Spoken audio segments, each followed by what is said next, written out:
Momo 5-ci bölüm. Çox insana danışılan hekayələr və yalnız bir nəfərə danışılan hekayələr. Turist bələdçisi Gigi bir müddət sonra artıq Momodan ayrıla bilmədi. Bu ələ avuca sığmayan, dəliqanlı, dağınıq saçlı kiçik qıza çox bağlanmışdı. Onun yanından ayrılmaq istəmirdi. Dediyim kimi o, hekayələr danışmaqdan xüsusi zövq alırdı. Bununla bağlı onda nəsə dəyişdiyini özü də hiss etməyə başlamışdı. Əvvəllər ancaq müəyyən şeylər barədə danışa bilirdi. Bəzən ağlına əməlli başlı bir şeylər gəlməyincə qəzetdə oxuduqlarından, bir romanda diqqətini çəkən və yaxud çoxdan baxdığı bir filmdə gördüklərini danışardı. Sözün qısası, köhnə hekayələri Momonu tanıdıqdan bəri danışmağa başladığı qanadlanmış uçan hekayələrin yanında əvvəlkilər zəif görünürdü. Xüsusən də Momo yanında olub, onu dinlədiyi zamanlarda xəyalları bahar çiçəkləri kimi açılır, böyüklü-kiçikli hamının başına toplayırdı. Üstəlik xəyallarının onu hara aparacağını bilmədiyi üçün özü də təəccüb və həyəcan içində idi. Yenə bir gün teatra gəzməyə gələn turistlərə nəsə izah etməyə başlamışdı. Momo da biraz aralıda pilləkənlərdə oturmuşdu. Hörmətli xanımlar və cənablar, hamınızın öyrənmiş olduğu kimi Şahzadə Strapaziya Augustina ölkəsini titrəyənlərlə çəkişənlərin hücumundan qorumaq üçün o qədər müqavimət göstərmiş və bu qədər zəhləsini tökmələrinə o qədər əsəbləşmişdi ki, onlara qalib gələcəkdən sonra hamısının kökünü kəsməyə qərar vermişdi. İndi isə onları bağışlaya biləcəyi söyləyir və yeganə şərt olaraq Strasakokunun qızıl balığını istəyirdi. O dövrlərdə, əziz xanımlar və cənablar, bu yerlərdə qızıl balıqlar olmazdı. Şahzadə Strapaziya bir səyyahdan Kral Strasakokusun böyüyən kimi qızıla dönən bir balığı olduğunu eşitmişdi. Şahzadə məhz bu bənzərsiz balığa sahib olmaq istəyirdi. Xəbəri eşidən Kral Strasakolus bığ altından gülümsüyüb qızıl balığını yatağının altına gizlətdi. Şahzadəyə isə bunun əvəzində qiymətli daşlarla bəzədilmiş bir şorba kasasının içində balina balası göndərdi. Qızıl balığın kiçik olduğunu düşünən şahzadə balığın böyüklüyünə çox təəccübləndi. Amma böyük balığın daha çox qızıl verə biləcəyini düşünərək səsini çıxarmadı. Balığın qətiyyən qızıla bənzər bir parlaqlığa sahib olmaması ürəyini çox sıxmışdı. Lakin sonda qızıla dönəcəkdisə, bunu böyütməyə dəyməzdi. Kralın elçisi balıq böyümədən ona qətiyyən toxunmamağı, əgər toxunarsa, onun qızıla dönməyəcəyini möhkəm-möhkəm tapşırıb çıxıb getdi. Balaca balıq isə, əziz xanımlar və cənablar, gündən-günə böyüyür və inanılmaz dərəcədə çox yeyirdi. Şahzadə varlıq olduğu üçün ona yeyə bildiyi qədər yem verdirir, o da yeyib piylənirdi. Qısa bir müddət sonra kasa ona dar gəlməyə başladı. Nə qədər böyüyərsə, o qədər yaxşıdır deyən şahzadə onu öz hamam vannasının içinə yerləşdirdi. Çox keçmədən vanna da ona dar gəlməyə başladı. Balıq böyüdükcə böyüyürdü. Bu dəfə onu imperatorun hovuzuna qoydular. Bir maral kimi ağır olduğu üçün aparmaq çox çətin idi. Onu daşıyan əsirlərdən birinin ayağı büdrədiyindən imperatriça onu şirlərə yem etdi. Çünki balığı onun üçün çox qiymətli idi. Şahzadə dəbdəbəli həyata adət etdiyindən qızılları azlıq edirdi. Hər gün hovuzun kənarında oturub balığın böyüməsini seyr edir, əldə edəcəyi qızılları düşünərək şirin xəyallar qurardı. Durmadan belə düşünürdü. Nə qədər çox böyüsə, o qədər yaxşıdır. Lakin sonda hovuz da balığa dar gəlməyə başladı. Bax elə o zaman, əziz xanım və cənablar, şahzadə sizin indi qalıqlarını görmüş olduğunuz binanı inşa etdi. Bu, ağzına qədər su ilə doldurulmuş iri bir akvarium idi. Balıq ancaq burada rahat üzə bilərdi. Artıq şahzadə gecə-gündüz bu gördüyünüz küncdə oturur və nəhəng balığın qızıla dönməsini gözləyirdi. Balığı oğurlayarlar deyə bağrı çatlayır, nə ailəsinə, nə qullarına, heç kimə etibar etmirdi. Orada otura-otura bir qədər sonra maraq və qorxu içində yemək içməkdən də kəsildi. Zəiflədi, iynə dəliyindən keçəsi hala düşdü. Ancaq gözünü qırpmadan balığa baxmaqdan vaz keçmədi. İri balina isə tərslikdən getdikcə yağlanırdı. Qızıla çevrilməyə isə heç niyyəti olana oxşamırdı. Şahzadə Strapaziya artıq dövlət işlərini də vecinə almamağa başlamışdı. Düşmənləri titrəyənlərlə çəkişənlər də bunu gözləyirdilər. Kralları Sastrakosun rəhbərliyi altında ordu ilə hücum edib bütün ölkəni qısa vaxtda ələ keçirdilər. Onların qarşısına bircə əsgər belə çıxmadı. Xalq üçün artıq hökmdarın kimliyinin əhəmiyyəti qalmamışdı. Şahzadə Strapaziya sonda məsələni öyrəndiyi zaman hamının bildiyi bu məşhur sözləri söylədi. Heyflər olsun, kaş mən... Sonunu təəssüf ki, biz də bilmirik. Sadəcə onun özünü bu akvariuma, balığın yanına atdığı və bütün ümidlərinə məzar olan bu yerdə boğulduğu məlumdur.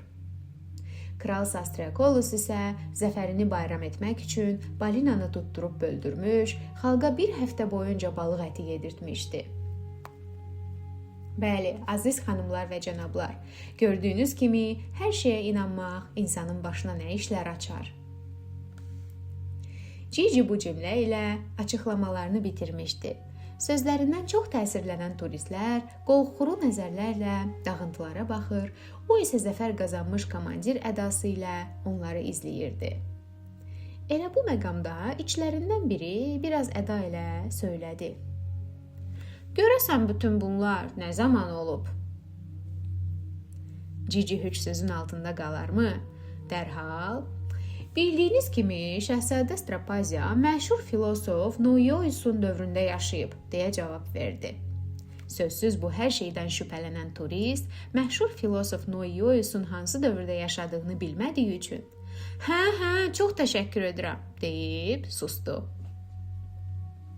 Dinləyənlərin hamısı razı qalmışdı.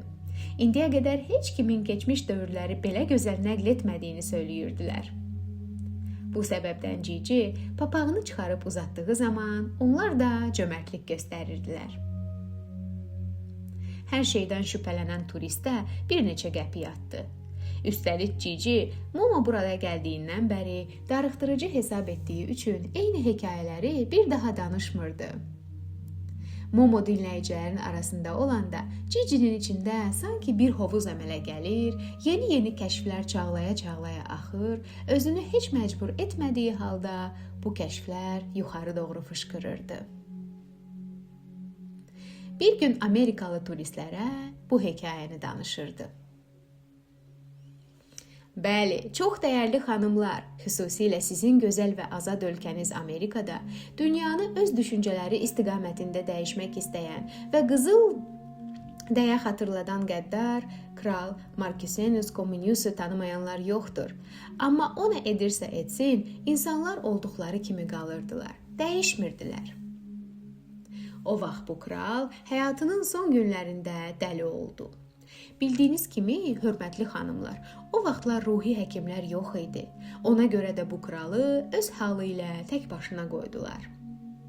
Kral Maxentus ağlına dünyanı öz vəziyyətində başı başına buraxıb, yepyeni bir dünya qurmaq fikri gəldi. Dünya böyüklüyündə evləri, ağacları, axan suları yerli yerində köhnə dünyanın eynisi kimi kürə düzəldilməsinə əmr etdi. Həmən dövrün ölüm cəzası ilə qorxudulmuş bütün insanları bu yeni dünyanın yaradılmasında işlədirdi. Şübhəsiz, bu dünyanın üzərində dayanacaq bir özülə ehtiyacı var idi. Gördüyünüz bu qalıqlar özüldən başqa bir şey deyildi. Əvvəlcə özül düzəldildi, sonra dünya böyüklüyündə nəhəng bir kürə. Kürənin hazırlığı bitdiyi zaman köhnə dünyanın üstündə nə var idisə, eyni ilə burada da yaradıldı. Əlbəttə, bunun üçün çoxlu ləvazimata ehtiyac var idi və bunu dünyadan almaqdan başqa çarə yox idi. Beləcə, yeni dünya böyüdükcə köhnə dünya kiçildi. Axırda bitirmək üçün dünyadakı sonuncu daşı da götürərkən yeni dünya köhnə dünyanın eynisi oldu. Söz yox, insanlar da ora köçürdülər. Lakin kral Markesentus bütün cəhdlərə baxmayaraq hər şeyin əvvəlki kimi olduğunu görüncə başlığı örtüb çıxıb getdi. Yaxşı, bəs hara? Bunu heç kim öyrənə bilmədi. Baxın xanımlar, bu çuxur və sökük yerlər köhnə dünyanın təməlidir. Bunun tam tərsi olaraq düşünməlisiniz. İki kübar Amerikalı xanımdan biri soruşdu. Yaxşı, bəs kürə hara oldu? Cici cavab verdi. Budur, siz onun üstündə dayanmısınız. Xanımlar, bugünkü dünya yeni kürədir. Bunu eşidən yaşlı və kübar xanımlar qışqıraraq tələsik oradan qaçıb getdilər. Cicinin heyrətdən papağı əlində donub qaldı. Cici ən çox Momo ilə tək olanda, başqa dinləyicisi olmayan zamanlarda ona bəzi şeyləri danışmağı xoşlayırdı. Bunlar daha çox nağılları xatırladırdı. Momo, Gigi ilə birlikdə iştirakçısına çevrildiyi bu nağılları çox sevirdi. Yalnız ikisi üçün danışılan bu nağıllar Cici'nin digər nağıllarından tamamilə fərqlənirdi.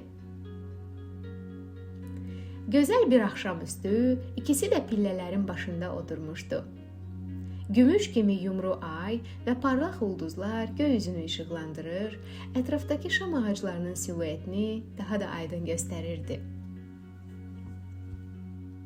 Mənə bir nağıl danışa bilərsənmi? Deyə Momo yavaşca istəyini dilə gətirdi. Danışaram, Cici dedi. Kimdən bəhs etsin? Ən yaxşısı Momo ilə Girolamo haqqında, deyə Momo cavab verdi. Cici bir qolunu Momo'nun çiyninə dayayaraq danışmağa başladı. Biri var imiş, biri yox imiş. Vaxtilə Momo adında gözəl bir şəhzadə var imiş. İpəkdən, məxmərlən paltarlar geyinər, qarla örtülmüş bir dağın təpəsində rəngarəng bir sarayda yaşayarmış. Ən gözəl yeməkləri yeyər, ən ləzzətli şərablardan içərmiş. Heç nəyə ehtiyacı yox imiş. Kürsüləri fil dişindən, yastıqları ipəkdən imiş.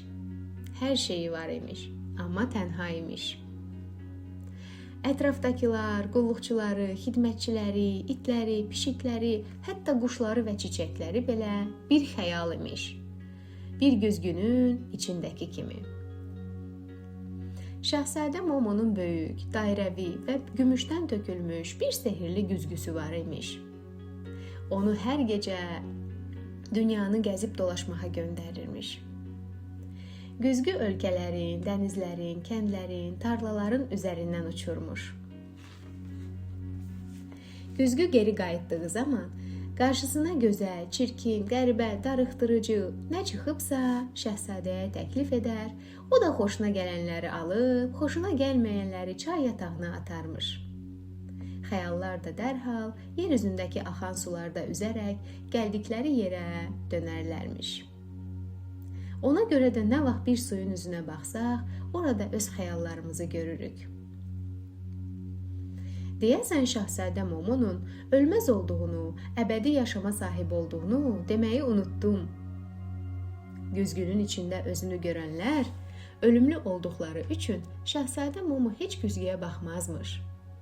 Bununla da xəyallar içində xoşbəxt, həyatından razı şəkildə yaşayarmış.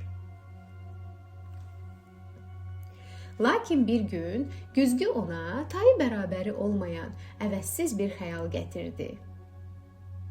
Bu, gənc bir şahzadənin görüntüsü idi. Görən kimi qızın qəlbində ona qovuşmaq üçün böyük bir istək yarandı. Lakin bunu necə edə bilərdi? Onun harada yaşadığını, kim olduğunu, hətta adını da bilmirmiş. Başqa çarəsi olmadığı üçün öz görüntüsünü şahzadəyə çatdıra bilsin deyə güzgüyə yenidən baxmağa qərar verdi. Şahzadə bəlkə güzgü tam üstündən keçəndə başını qaldırıb baxar və əksini görüb gəlib onu tapar deyə düşünmüşdü. Güzgüyə uzun müddət baxandan sonra yenidən dünyanı gəzə bilməsi üçün ondan əl çəkmək qərarına gəlibmiş. Lakin artıq güzgüyə baxdığı üçün ölümlü insana çevrilibmiş. İndi isə gəlin sizə biraz şahzadədən danışım. Bu şahzadənin adı Girolamo idi. O özünün yaratdığı ölkədə yaşayırdı. Ölkə nə dünəndə, nə də bu gündə idi. Bəli, ölkə gələcək zamanda idi. Buna görə də adı Sabah ölkəsi idi. Orada yaşayanların hamısı şahzadəni sevər, ona qibtə edərdi. Günlərin bir günündə Sabah ölkəsinin nazirləri ona dedilər: "Şahzadəmiz, siz artıq evlənməlisiniz, çünki adətimiz belədir." Şahzadə buna heç bir cavab vermədi. Sabah ölkəsindəki bütün gənc, gözəl qızlar şahzadə onlardan birini bəyənsin deyə bəzənib hazırlaşdılar. Hər biri şahzadə tərəfindən seçilmək istəyirdi. Bu zaman şər pərisi qızlara qarışaraq sıraya girdi. Onun damarlarından qırmızı və istiqan yerinə yaşıl və soyuq qan axırdı. Amma bəzənib düzəndiyindən heç kim onu tanımamışdı. Sabah ölkəsinin şahzadəsi Girolamo qızıl taxtın olduğu böyük salona addım atan kimi pəri bir neçə sehirli söz pıçıldadı. Və şahzadənin gözü ondan başqa heç kəsi görmədi. Pəri ona əvəz olunmaz bir gözəl kimi göründü. Ona elə oradaca evlilik təklif etdi. Şər pərisi dedi: "Məmnuniyyətlə, amma bir şərtim var." Şahzadə düşünmədən, "Şərtin nədirsə qəbul edirəm" dedi. Şər pərisi zavallı şahzadənin ağlını başından alan bir gülüşlə sözünə davam etdi. "Bir il ərzində göydə gəzən güzgüyə baxmayacaqsan. Əgər baxsan, sahib olduğun hər şeyi unudacaqsan. Kim olduğunu unudub, heç kimin səni tanımadığı bu gün ölkəsinə gedəcək və orada kasıb, pərişan bir insan kimi yaşayacaqsan. Buna razısanmı?" Şahzadə Girolamo dedi: "Şərtim budursa, çox asandır, qəbul edirəm." Bəs bu arada Şahzadə Momo necə oldu? Şahzadə Momo gözlədi, lakin Girolamo gəlib çıxmadı. Buna görə də dünyanı gəzib onu tapmağa qərar verdi. Ətrafındakı bütün xəyallara azadlıq verərək geriyə yolladı. Sonra tək başına rəngli şüşələrdən düzəldilmiş sarayından çıxaraq, ayağında gözəl, zərif ayaqqabılarla qarlı dağlar arasından keçərək dünyanın ortasına doğru endi. Bir çox ölkədən keçib bugün ölkəsinə yetişdi. Ayağındakı ayaqqabılar yırtıldığı üçün ayaqyalın qalmışdı. Sehirli güzgü isə içində onun əksi dünyanın üzərində dolaşırdı. Bir gecə Şahzadə Girolamo Qızıl Sarayının eyvanında pəri ilə oturub dama oynayırdı. Birdən-birə Şahzadənin əlinin üstünə kiçik bir damla düşdü. Yaşıl qanlı pəri dedi: "Yağış başlayacaq." "Xeyr," deyə Şahzadə cavab verdi. "Ola bilməz, çünki göydə bircə bulud da yoxdur." Bunu deyib başını yuxarı qaldırdı. Gözü elə o andaca oradan keçən sehirli güzgüyə sataşdı. Həmin an Şahzadə Momonun ağladığını gördü. Sən demə, Şahzadənin əlinə düşən də onun göz yaşı imiş. Bir anda Şahzadə Girolamo pərinin onu aldatdığını, əslində də heç gözəl olmadığını, yaşıl və soyuq qana sahib olduğunu anladı. O əslində güzgüdə gördüyü Momonu sevirmiş. "Bax, indi andını pozdun," deyən pəri ilana bənzəyən üzünü turşutdu. "Bu sənə baha başa gələcək." Yaxınlaşıb uzun, yaşıl barmaqlı əlini qaldırdı. Donub qalmış Şahzadənin sinəsinə, ürəyinə bir yumruq vurdu. Həmin anda Şahzadə özünü Sabah ölkəsinin şahzadəsi olduğunu unutdu. Gecə düşən kimi sarayı və ölkəni tərk edib çıxıb getdi. Dünyanı gəzib dolaşandan sonra bu gün ölkəsinə gəlib çıxdı. Kasıb heç kimin tanımadığı bir sərgərdan kimi yaşamağa başladı. İndi adı Cici idi. Yanında ancaq sehrli güzgüdən götürdüyü bir rəsm var idi. Güzgü artıq boş qalmışdı. Bu müddətdə Şahzadə Momonun ipək, məxmər geyimləri köhnəlib cırılmışdı. Əynində rəngli, yamaqlı bir don və köhnə, gen kişi jaketi var idi və bir xarabalıqda yaşayırdı. Hər ikisi gözəl bir gündə burada qarşılaşdılar. Şahzadə Momo sabah ölkəsinin şahzadəsini tanımadı, çünki o özü də artıq dilənçiyə bənzəyirdi. Cici də onu tanımadı, o da artıq bir şahzadəyə bənzəmirdi. Amma iki dərdli insan kimi dostlaşdılar və bir-birini ovutmağa başladılar. Bir gecə sehrli güzgü boş halda göydə dolaşarkən Cici xəyali rəsmini çıxarıb Momoya göstərdi. Biraz əzilmiş və solmuş olsa da, şahzadə bunun öz göndərdiyi şəkil olduğunu dərhal anladı. Sözsüz, bu kasıb gəncin şahzadə Girolamo olduğunu da. Onu axtardığını, tapmaq üçün ölümsüzlükdən vazgeçdiyini, hər şeyi danışdı. Lakin Cici kədər içində başını tərpədib, danışılanlardan heç bir şey anlamadığını, ürəyində bir düyün olduğunu və heç nəyi xatırlamadığını izah etdi. Şahzadə əlini onun sinəsinə qoyub yavaşca düyünü açdı. Şahzadə Girolamo bir anda kim olduğunu, haradan gəldiyini xatırladı. Sonra şahzadəni əlindən tutub uzaqlara, sabah ölkəsinin olduğu yerə apardı. Bu yerdə Gigi nağılı bitirdi və bir müddət susub oturdular. Sonra Momo soruşdu: "Bəs sonra evləndilərmi?" "Fikrimcə evləndilər," Gigi dedi. "İndi sağ deyillərmi?" "Sağdılar. Bax bunu yaxşı bilirəm. Sehrli güzgü ona bir dəfə baxanı ölümə məhkum edirdi. Lakin çox baxanlar yenidən ölümsüz ola bilirdilər. Onlar da belə etdilər." Qara şam ağaclarının üstündən qalxan gümüşü ay teatr qalıqlarının köhnə daşlarını par-par parıldadırdı. Momo ilə Cici sakit, səssiz oturub aya baxırdılar. O an həqiqətən də özlərini ölümsüz hiss edirdilər.